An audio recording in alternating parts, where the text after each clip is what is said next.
I'll just say it. Lunch therapy is not actual therapy. What? You're not a therapist.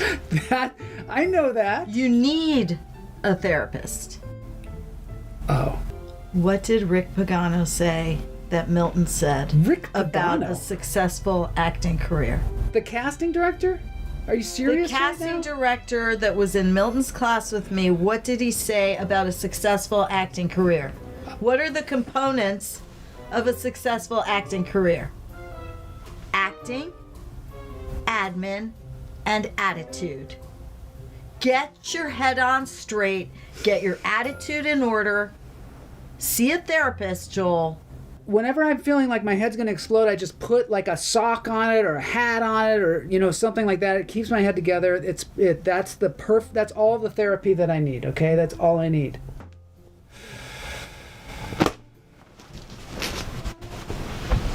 I like her, Chol. She's strong like Transylvanian woman or like Slovakian woman. She thinks I'm nuts. Are you? I don't know. What do you think? Well, I think you should get going, Chol, because your show already started. I'm gonna get myself a modem. I'm gonna get myself a modem. I'm gonna get myself a modem. I'm gonna get myself a modem. I'm gonna get myself a modem. I'm gonna get myself a modem. All right, welcome everybody. So good to be here on this Friday. Lunch therapy. For those of you who haven't been to lunch therapy before, welcome. Joe Thornton it's great to see you. Joe Thornton is here. Vernus, Clear, Groundhog Day. Yeah, we had a little Groundhog Day there at the beginning. Yes, romantic there with your laptops. This is a beautiful background by Guignel, one of our viewers of the show, one of our contributors. This is a nice hummingbird. We are the cult of the hummingbird, of course. At the top of the show, every show, we take 3 deep breaths, and then we're going to get to the main event, which is an interview with Rick Pagano, who is one of the most prolific veteran casting directors in the business. So it should be really interesting for me, for you, for actors, for non-actors. It's just great to have everybody here. So let's get on with our breathing. I've got some dolphins for you because dolphins are always welcome on the show. It's one of the things. Everyone's always welcome on the show, actually. In through the nose, out through the toes. Hold it.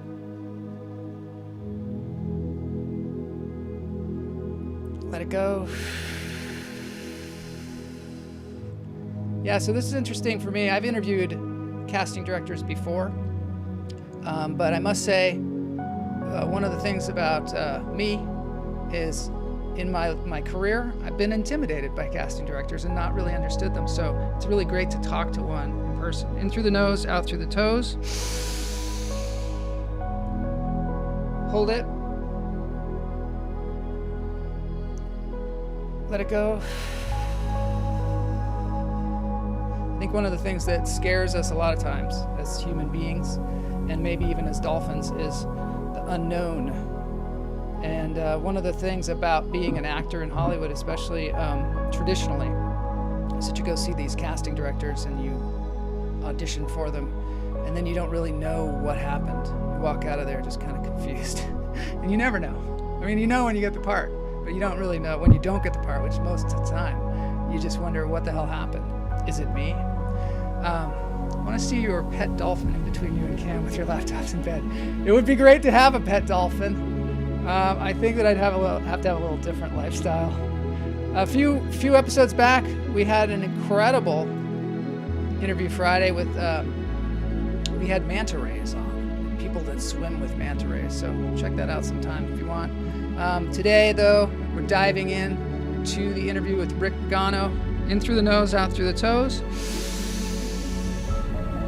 Hold it. Let it go.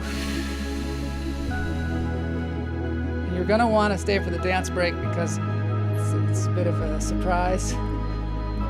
and kind of fun. So I hope that you will enjoy this interview with Rick Pagano. I'm going to give you a little intro as to who Rick is, for those of you that may not know.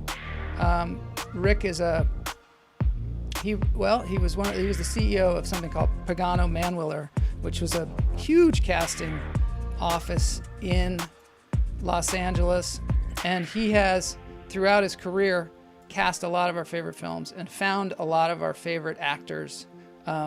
He's worked with directors like James Cameron, Catherine Bigelow, Oliver Stone, Jerry Bruckheimer, Cameron Crowe, Gus Van Sant. It just goes on and on. James Brooks, David E. Kelley is one of the great writers on television of our time.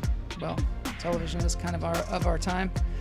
His company has cast more than 90 feature films, including The X-Men, 3, Hotel Rwanda. I mean, a lot of these things are Academy Award winning, Emmy winning. He worked on Altered Carbon for Netflix, The Blacklist, Picket Fences, Chicago Hope, and he also cast the stage. So it's like film, television, and the stage, which a lot of casting directors don't cross over into the stage and theater, do all of it. But he has done all of it at some of the big places like the Mark Taper Forum, the La Jolla Playhouse, Lincoln Center. So so that's pretty exciting. Let's just see what the chat room says before we dive into this thing. Gorgeous background. Why, thank you, Loretta. Appreciate that. All right, here we go. Moving on to Rick Pagano, casting director extraordinaire.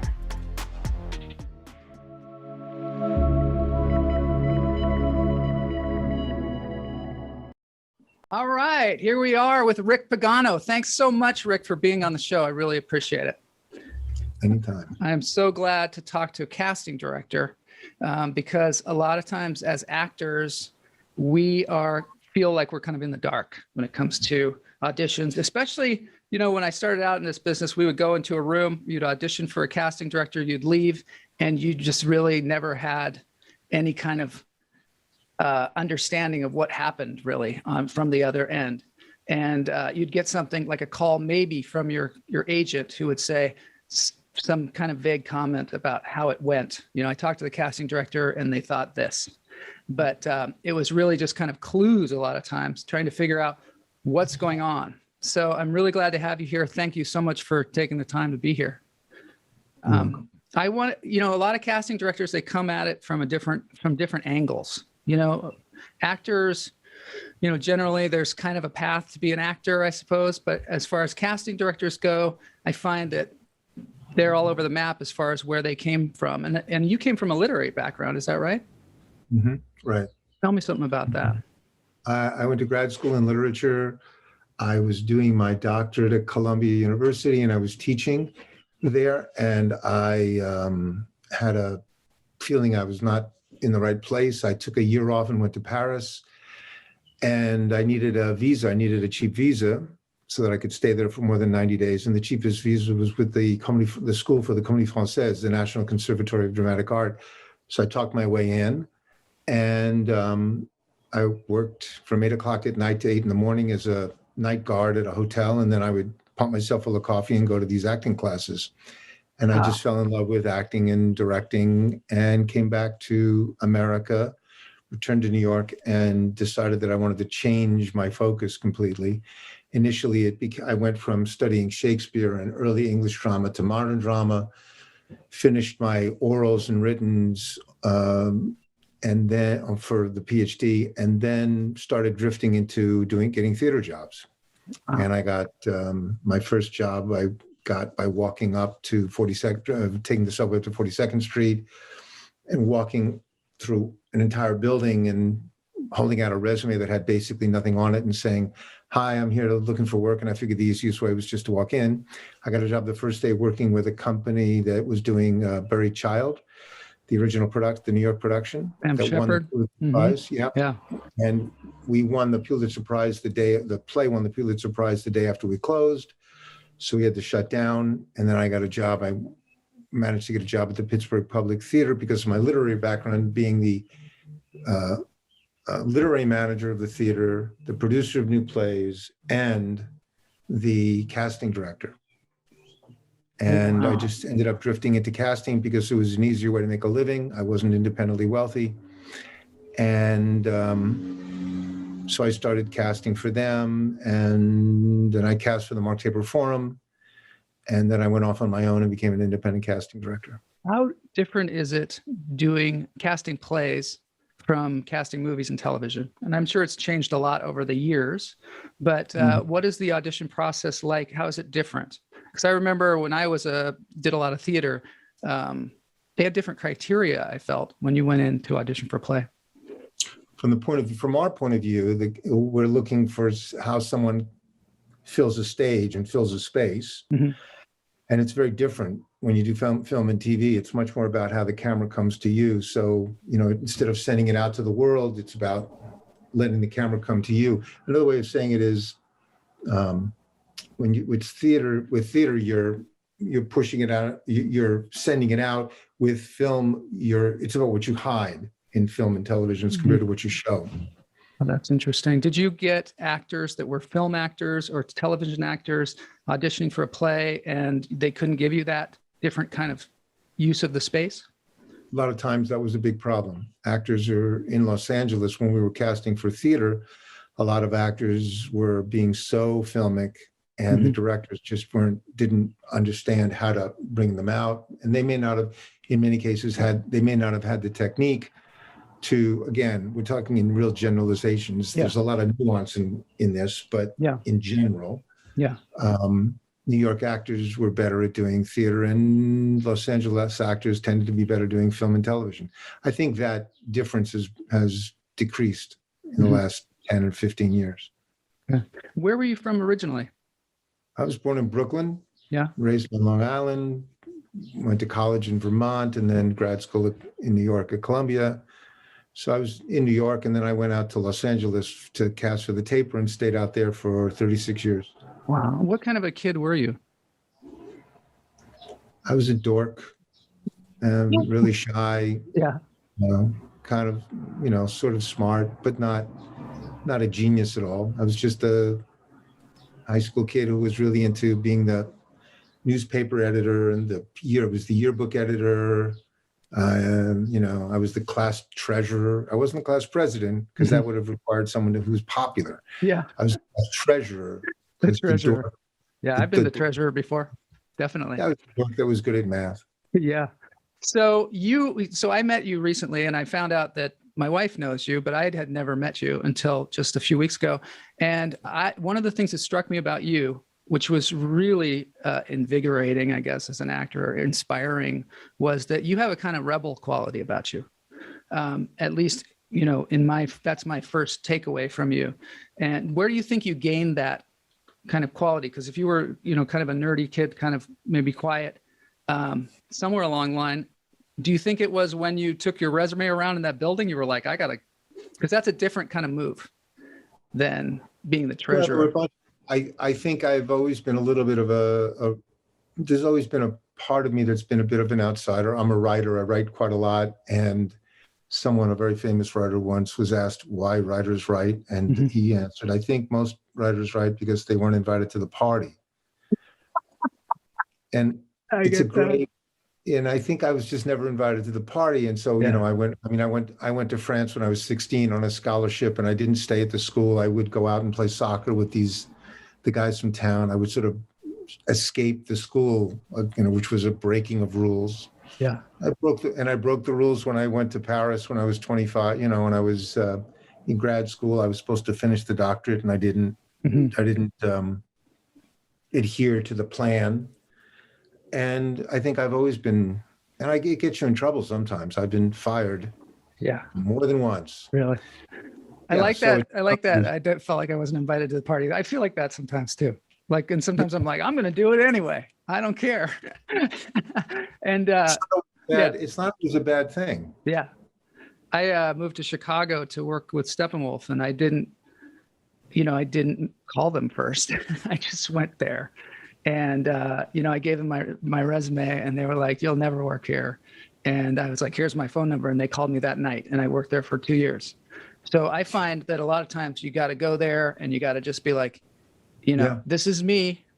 I want to do this. Otherwise, you'll never be heard, or they won't even think about you. And that was one of the messages that you were giving the other day, which I found. Our industry, I mean, the So society in general doesn't encourage you to break the rules or to do anything that might single you out. And certainly our industry is the same way. You're not supposed to, there are all these rules that you're supposed to follow. Yeah. But I don't know who wrote the rules, and the rules are rules that are written by people who aren't necessarily looking to your interests as if you're an actor, for example. Mm-hmm. So I encourage people to not always listen to what it is that industry people tell them, even myself.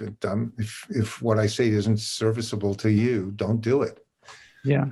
There's that old William Goldman thing that says nobody knows anything.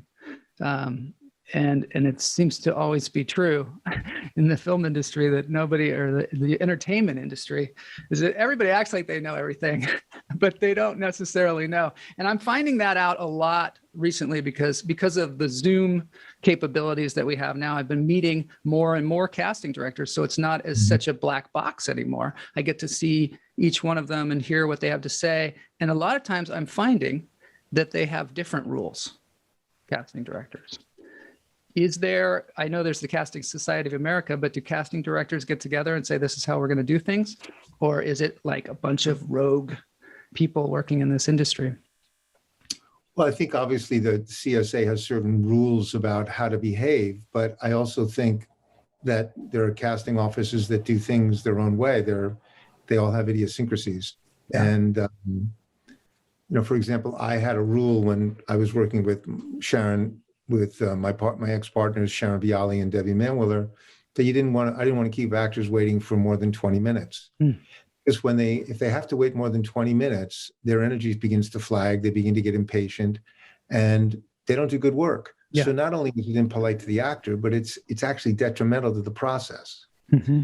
I also think that being friendly to actors, my first job at the Pittsburgh Public Theater, my artistic director, Ben Shackman, I think I was casting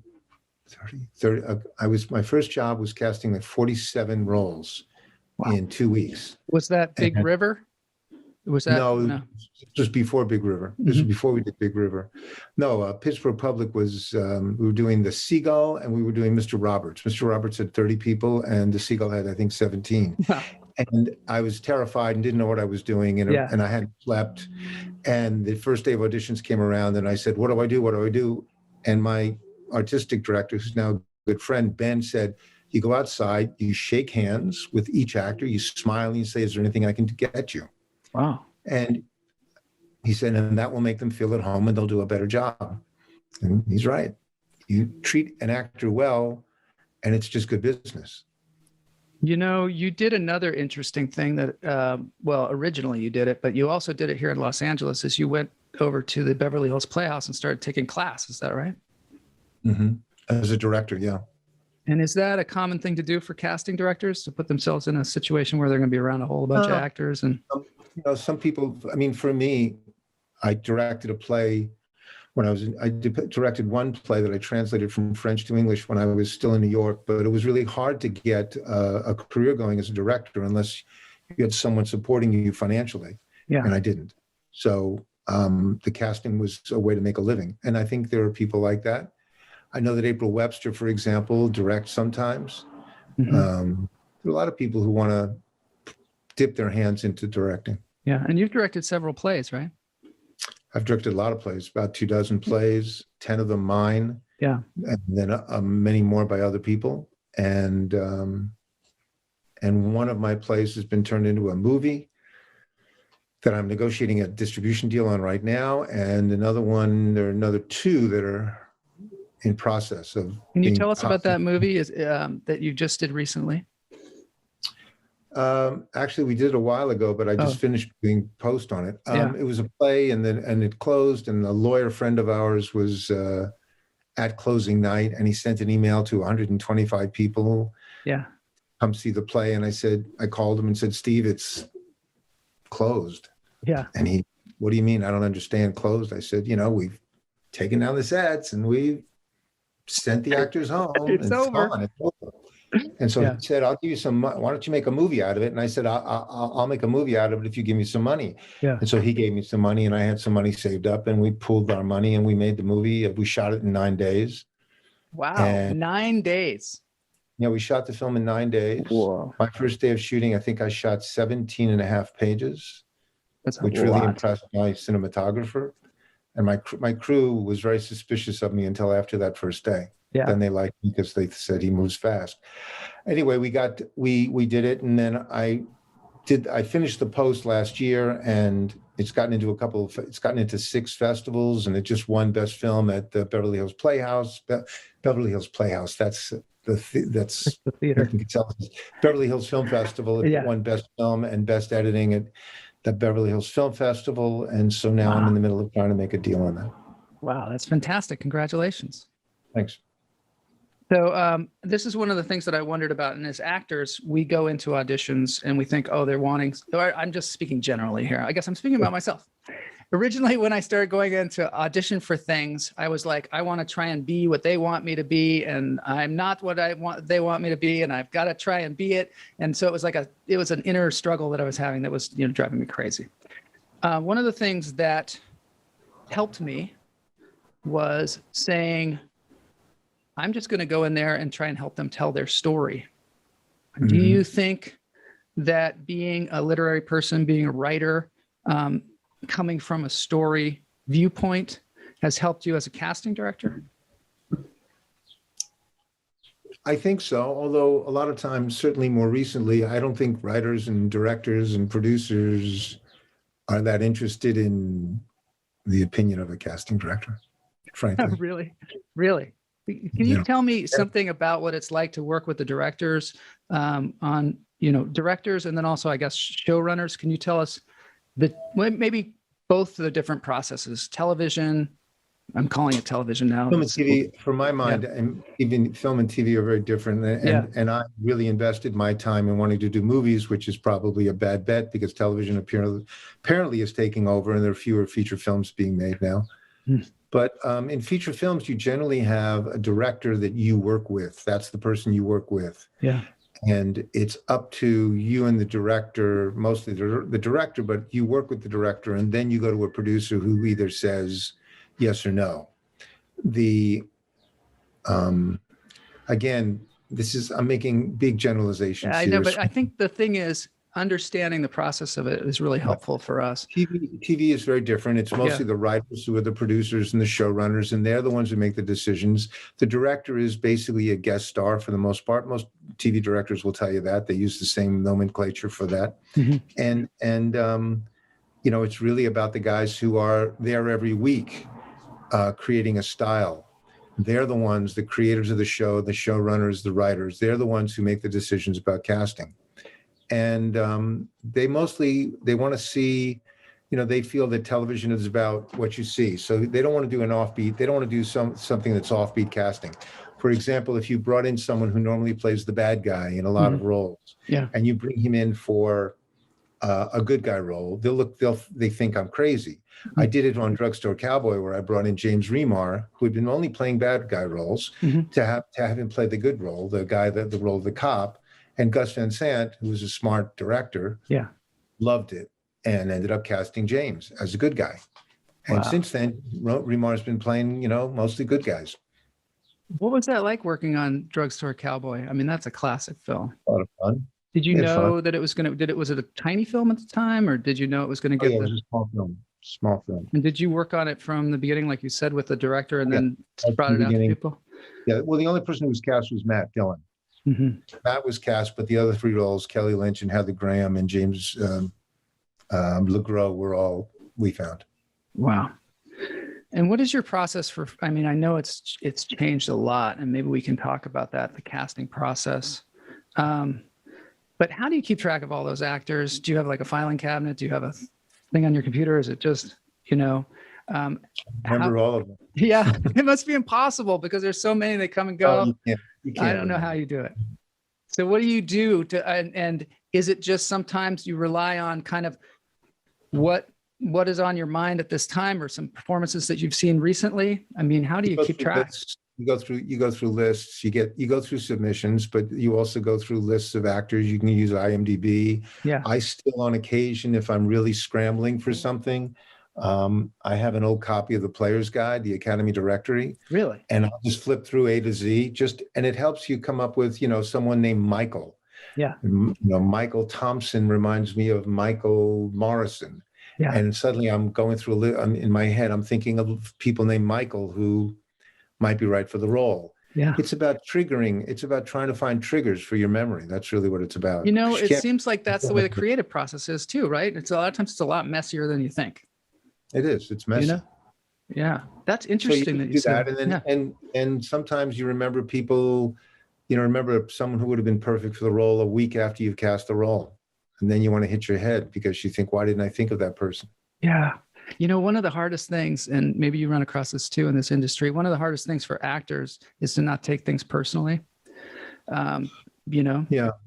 Well, the key is to not evaluate. The evaluation is a really bad idea in general. I think you want to go in. Well, I think too many actors go in, and it's what you said at the beginning.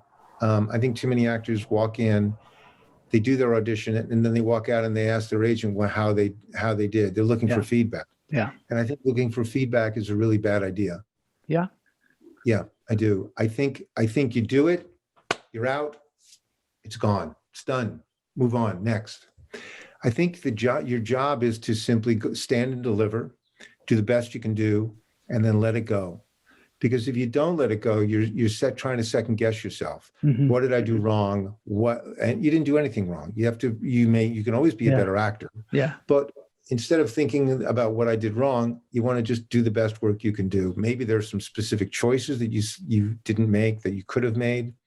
But in general, it's a really bad idea to try to second guess what we're thinking. You may have done a brilliant audition and we just thought that you're the wrong type, or we've changed the role. Suddenly, instead of it being a man, it's a woman, or vice versa.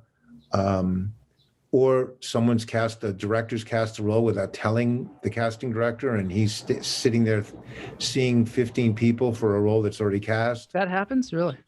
Sometimes, not often, but is it like a formality, or is there some kind of SAG rule or something? No, there's no. But also, sometimes you don't know. Sometimes you just don't know, and it's too late. You find out on Tuesday morning at 9:30 that the role's cast, and people are coming in at 10. What are you going to do? Yeah. You want to honor the fact that the actors prepared those roles, and so you do it. You see the actor, and he or she is right for something else. Mm-hmm. Right? So you do that.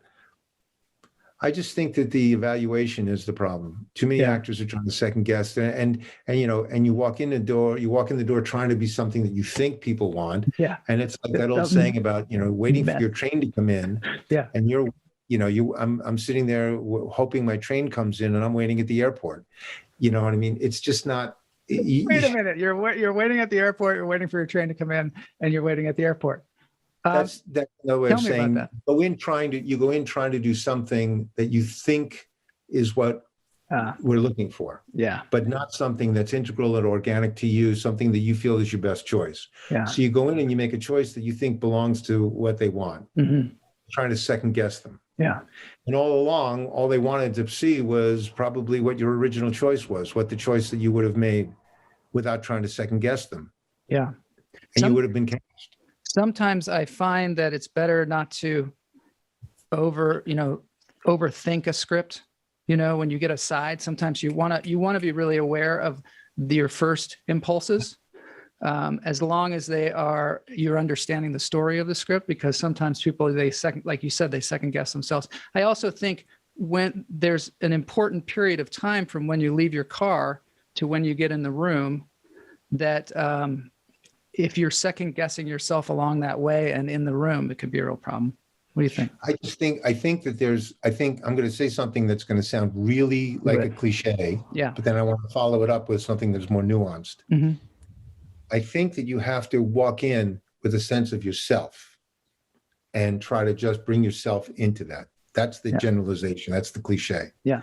Nuanced part of that is that for Pirandello, for example, this famous Italian playwright, believed that we had multiple personalities, that we had a huge palette. Mm-hmm. And I think too many people have a very, very narrow notion of what that means to be yourself. Yeah. Yeah. And I think that what you have to do is recognize and practice and develop, if you don't have it, as an actor, develop a palette that is huge. Mm-hmm. So that when I say just be yourself, the answer to that is, well, which part, which particular shading are you looking for of myself? Yeah. What part of it is that you want to bring in? And that's when you begin to look at what the script says and what the character is. And that's those elements of your palette are what you bring in and focus on. Mm-hmm. So being yourself is really only the first half of the answer. Yeah. The second half is understanding that and learning that your palette is much bigger than you may realize, or than you demonstrate in most of your work. Mm-hmm. Do you think that that has changed over time too, that they want more, that production now is looking for people that are more, quote unquote, real, more bring themselves as they are rather than try and be a perfect person? It seems like in the 80s, a lot of times in films, they were looking for people that were like perfect. Do you think that's true, or do you think that's just a conception that I have? I think people are looking for more interesting faces because there are too many. I mean, there is a sense that there's a kind of flatness to some faces. I know that I worked with Jean-Pierre Jeunet on one of the Alien movies. Jeunet had done Amélie. Yeah. And Jean-Pierre was very frustrated because a lot of the American faces that he saw, he felt were very without character. That they were pretty people, the women and the men were pretty, but that there was no character to their faces. And so we had a really interesting time looking for people I had a really interesting time trying to find people with faces that he would respond to. Yeah, I mean, I think that's probably true about that particular director too. I mean, that's kind of the strength. I mean, Amelie, just shots of her face were so important and prominent, and he's such a visual director that. Sure. And Catherine Bigelow also has a very, very specific notion of very specific about what she's looking for. Some directors have a very, very specific, type that they like. You worked on Picket Fences as well, right? Did. David E. Kelly, what was he like to work with? He was great. He was that was another example. I had heard that the casting director that he had usually worked with was about to adopt a child and wouldn't be available. So I called the general number at 20th Century Fox, and he picked up. And I asked for David Kelly, and 45 seconds later, I got David on the phone, and he said, "Send me a resume," and I faxed him a resume. And then a half an hour later, I got a phone call that we should come over and meet with him. And then we got the job, and we did Picket Fences and Chicago Hope, and one or two other projects with them. Yeah. There's some great actors in Picket Fences, and we had a lot of fun on them. Did you find a lot of these actors? Did you find them yourselves? As far as like Elizabeth Moss is in it, and Don Cheadle, and there's some like incredible actors in this thing. Did you find some of these people fresh, just like no one had ever seen them before? Mostly, yeah. I mean, not Kathy Baker. Yeah. And not, but yeah, a lot of them were people who hadn't really worked very much. Don Cheadle had gone to Cal Arts with Debbie, with my partner. Yeah. So, what is the joy of being a casting director? Where do you find joy in it the most? Well, that's, I think it has been in the human contact. But that's not something that you really see much of anymore. A lot of self-tapes, and certainly in the last year and a half, we haven't been doing any in-person auditions. I think there's something interesting about, panning for gold. I think there's a lot of fun in, you see 30 people and maybe 28 of them may not be great. Yeah. You meet two people who are new and really talented, and that's exciting. And so it's a sense of discovery, I guess, of these people. What can you tell an actor these days, like with the way things have changed? Things have changed a lot just in the last year. People are having to do their own self-tapes. When I look at you look at the way casting is done now, it seems a little bit closer to going to Amazon and picking out products because everybody's just kind of in rows and listed. There's rows and rows and rows of people. How can an actor stand out? How can they get themselves seen, get themselves in the room? Is there some kind of advice that you can give them? I think everybody's got to have everyone's got to find a way to be inventive. I would say something that I'll get into trouble for, but I would say just, knock on doors. As soon as the pandemic's over, go knock on doors. Yeah. I think I told you the story already about Bradley Cooper 5, 6 years ago when he was on the David Letterman show for Silver Linings Playbook. And Letterman asked him how he got his start. He said, I took 350 pictures and resumes. I put them in 350 envelopes. And I went around to all the casting offices in Los Angeles and dropped them off. Yeah. I mean, that's how. Now, I'm sure that, when at that time, everybody was saying you can't do that. That's my experience. Anytime I get a job, it's because I did something where people are like, you can't do that. Like I went to Century City one time because there was an office there, a production office for a show.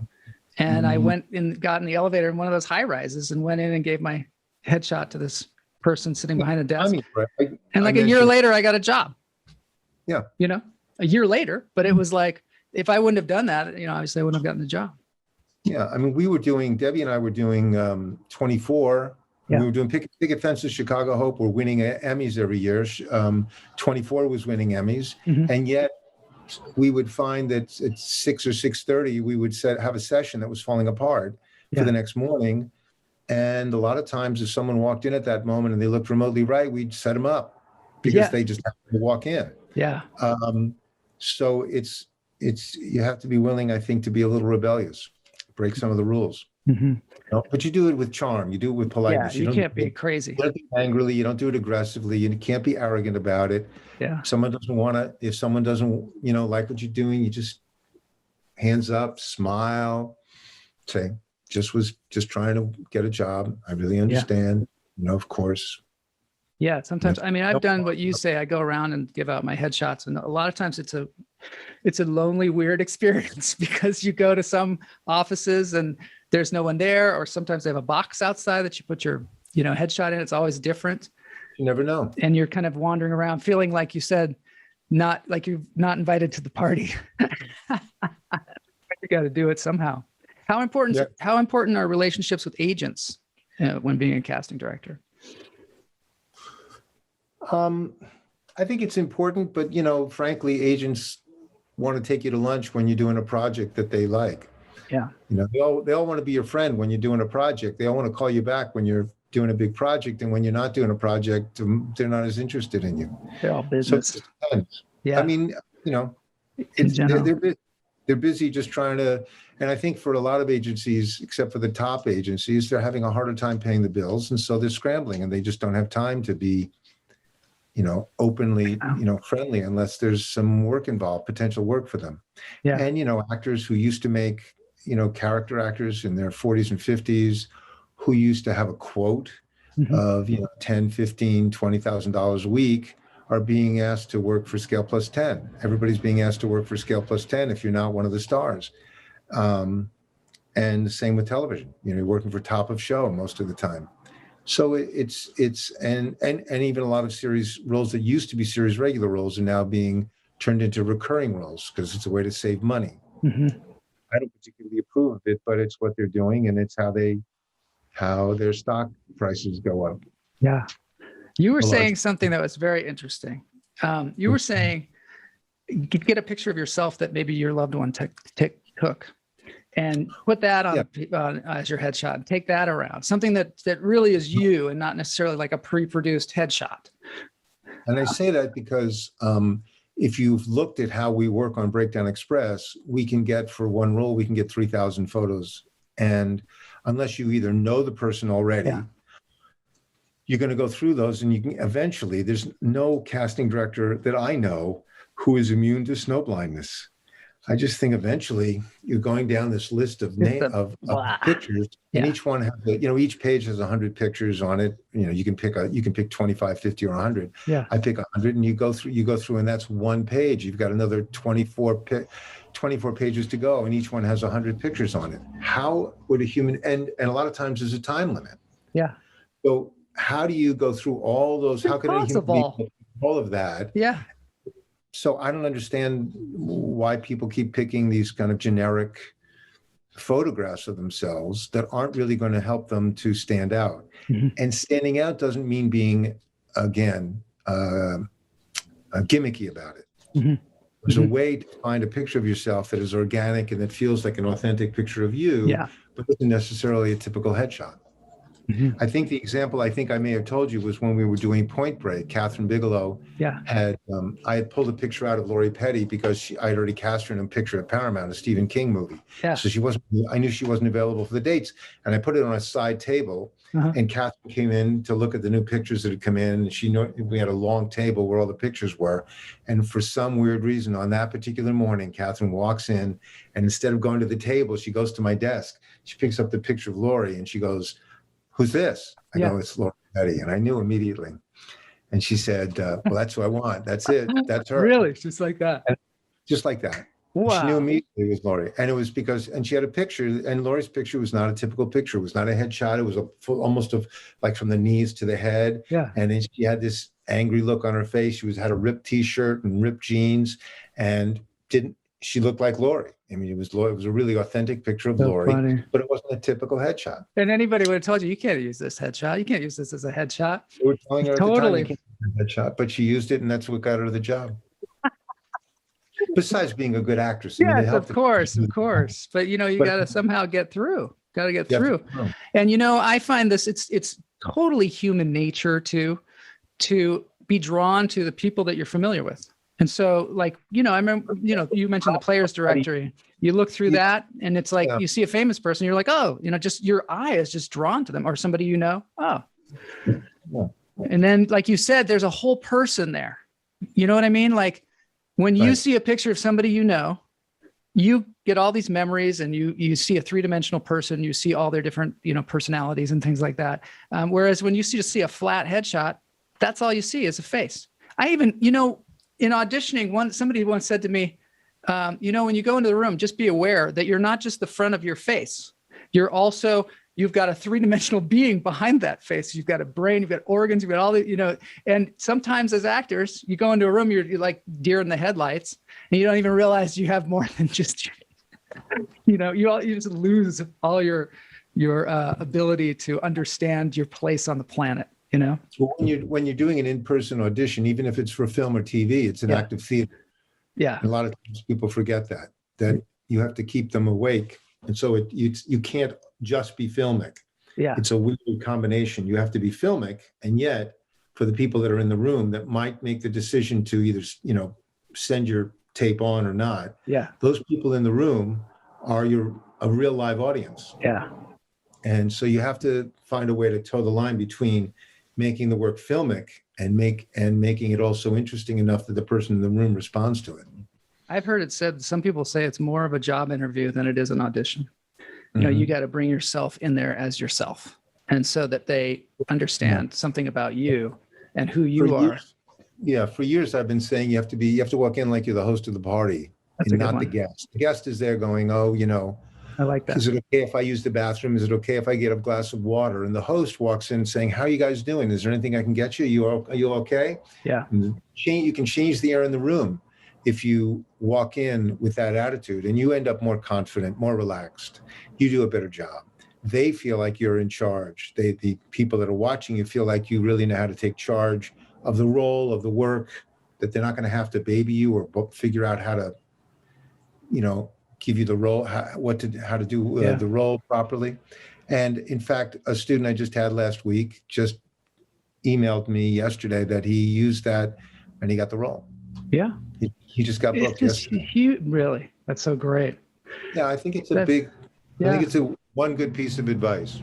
I think it's a great piece of advice because, as actors, we have to take kind of ownership of the fact that we're the actor.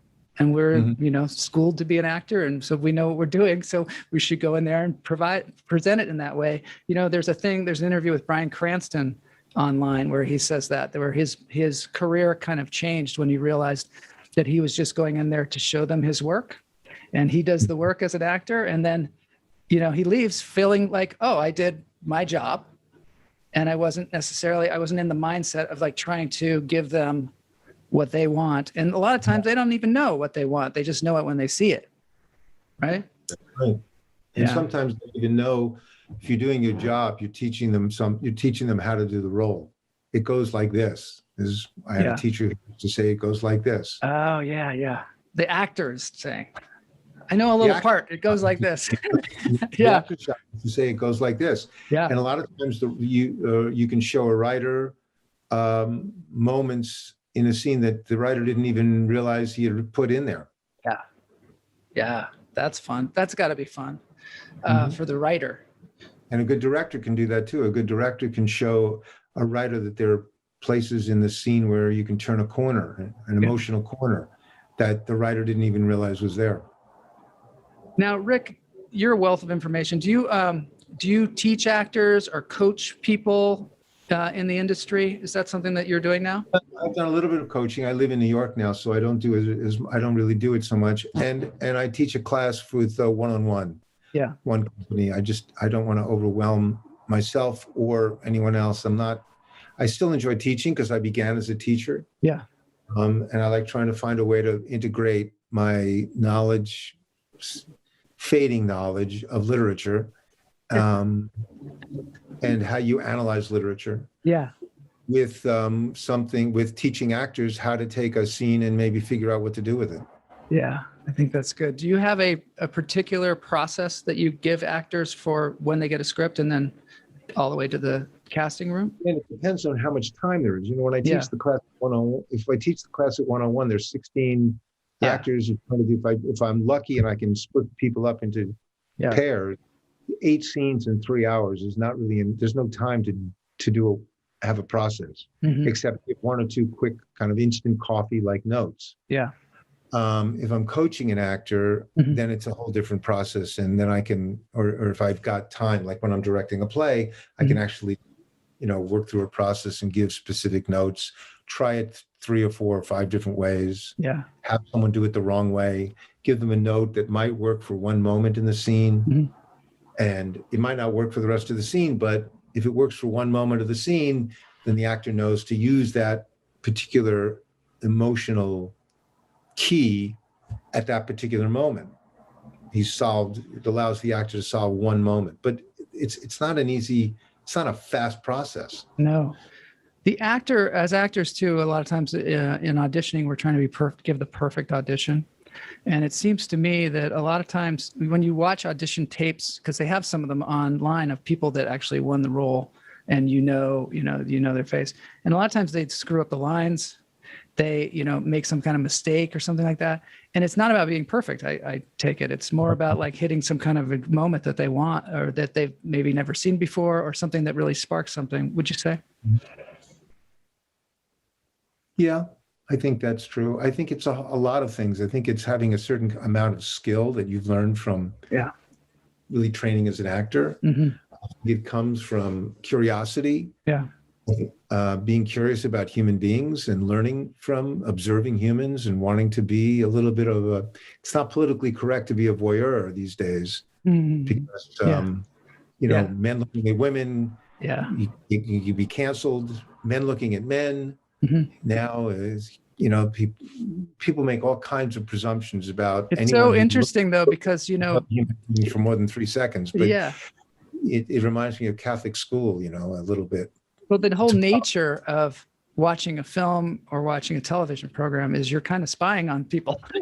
It's like a simulated spying on people, right? Right. Creative people learn by either experiencing something or by observing something in other people. And so if you're discouraged from observing other human beings, it's a problem. It's a real problem. So I think you have to get out there and experience life.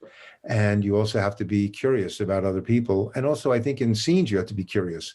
Too many actors are worrying about their lines. And when I think they should be worrying about the other person's lines. A lot of times it's about good listening and responding to what the other character is saying to you, as compared to ejecting taking your line and putting it out into the world. It's not about that. Yeah. It's really about reacting. Acting is reacting. So where do you want to go now, Rick, with your career? Are you looking towards directing more films? I'm writing and directing a lot more. Yeah. I've just finished casting a movie that's in post, and I have one or two projects that I might be casting in the near future, but mostly I'm enjoying writing and directing. Oh, that's great. That's really what I'm trying to do next. Yeah. And what medium do you want to kind of take on? Do you want to continue doing film, writing for film, writing plays?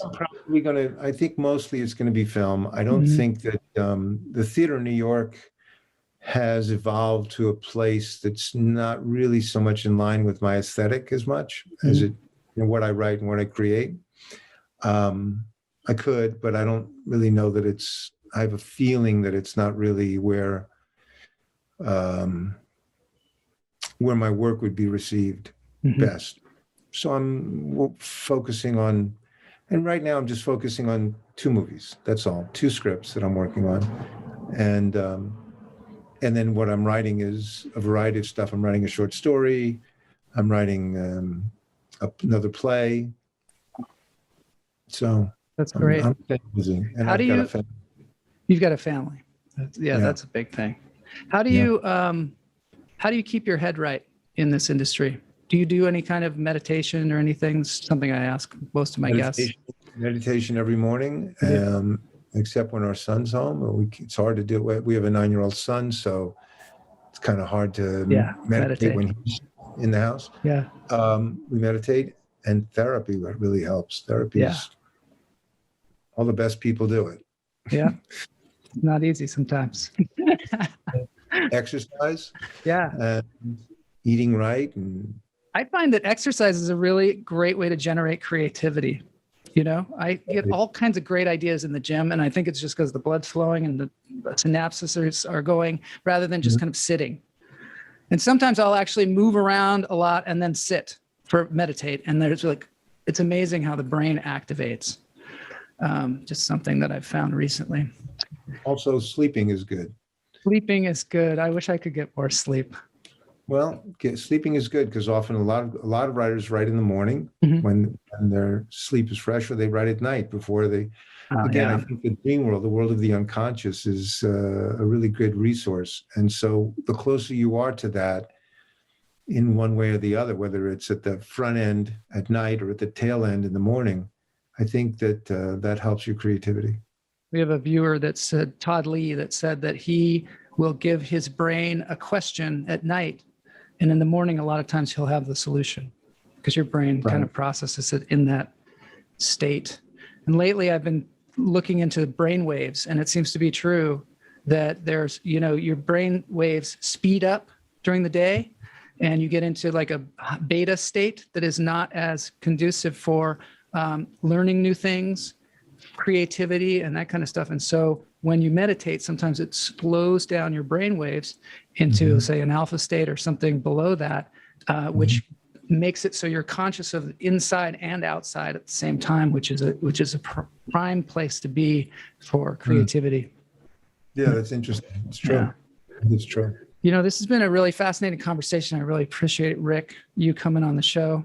I'm going to end the show because we're running out of time. But yeah, I really appreciate you speaking to us, because you're an inspiration, because I love what you say about not following the rules. I understand that a lot of times that doesn't mean, being an asshole, but it means it's a charming way to do it. Yeah. It means don't sit back and let people tell you what to do, because a lot of times those people are just, well, I don't know. They use the word gatekeeper, but sometimes those people are just making rules for their own convenience, because they can't handle, maybe an onslaught of different people heading off their headshots. But one of the things that you find, I think, when you do what you're talking about, is that you find that you might be the only one doing it because other people don't want to step out of line. So it's not really a problem because you're the only one. And you and me, I'm rarely, when I go around drop off headshots, do I see another actor. That's right. You know? So it's not that big of an imposition, but that's kind of a secret, I guess. Yeah, I want to just mention one thing quickly. Yeah. There's supposed to be a story about Picasso, that when Picasso wanted to sell a painting, he had a studio that had a side office, a little side studio. Yeah. And when he wanted to sell a painting, he would take the paintings that he wanted to sell and he would put them in this small studio, and he would leave the door ajar. They would bring in the clients, he would bring in the buyers. Yeah. And as you bring them into the main studio, he would walk over to the door and pull it closed. And they'd say, "What's in there?" And he'd say, "No, you don't want to." He'd say, "You don't want what's in there. That's not for you." And inevitably, they would say, No, I want to go in there," and they'd go in. So he was a little bit of the con man. Oh, it's so funny. So Yeah. and I think that's just a really important lesson for anyone who's creative. Yeah. You come in with your script and you're like, "Here, I'd like you to read the script." And then you have like a script behind your back. They're like, "Well, wait a minute, what's that behind your back?" "Oh, that's nothing. Don't worry about that. Read this script." Don't worry about that. Yeah, it really helps. I love that. All right. Well, we'll end it on that note. Thanks so much, Rick. And have a great, great day. Stay safe and healthy. Right. Okay. That was Rick Pagano. I hope we all learned something there. Super nice of him to come and give us kind of the insider information on what it is to be a casting director. Super helpful too. If you have anybody that you know who's an aspiring actor or a veteran actor, this is going to be a good conversation for them. I see Sophia is here. Hey, Sophia, good to see you. Thanks everybody for being here. I've got a really interesting thing to do at the end here. I found a singer from Quebec whose name is also Rick Pagano. Yeah, and I got a hold of him. I was like, you got to be on the show because your name is Rick Pagano as well. So our dance break today that we're going to dance out.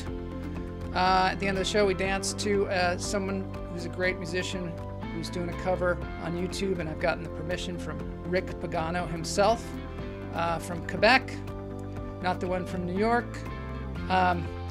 Good to see you, Julie. Thanks for being here. Yeah, thanks everybody. All right, so let's get into the dance break. This is a place where we just kind of dance it off, shake it off, have some fun. This song is a little mellow, maybe even sad, but here we go.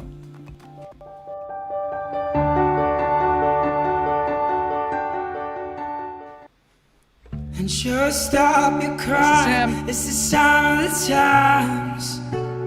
He's got a great voice. This guy. Welcome to the final show. Hope you're wearing your best clothes. Yeah. You can't drive the door on your way to the sky. I'm thinking this means amazing, right? You're Amazing. really going down here, but you ain't really good. We never learned we've been here before.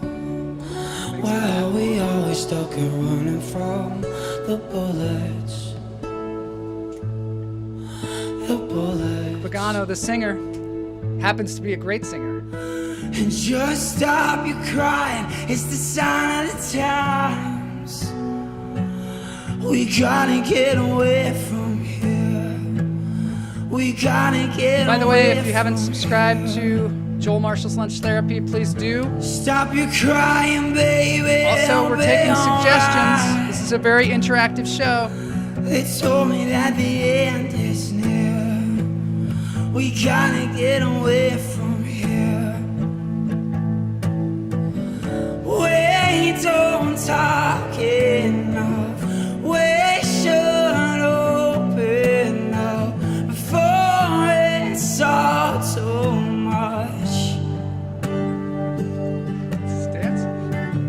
Will we ever learn?